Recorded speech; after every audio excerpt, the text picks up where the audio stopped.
Bago gumamit sa iyong computer, alamin kung ito ay nasa malinis na lugar.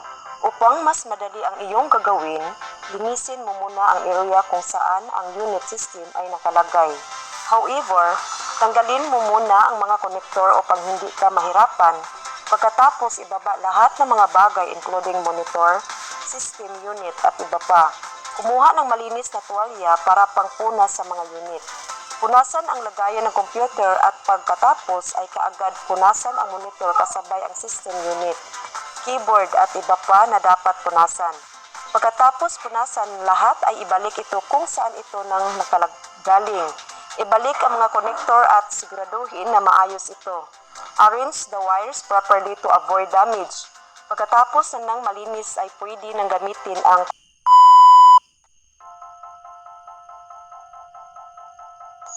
remove your watch and jewelry and secure loose clothing. Turn off the power and unplug equipment before performing service. Cover sharp edges inside the computer case with tape. Never open a power supply or a CTR monitor. Do not touch areas in printers that are hot or that use high voltage. Now, where the fire extinguisher is located and how to use it.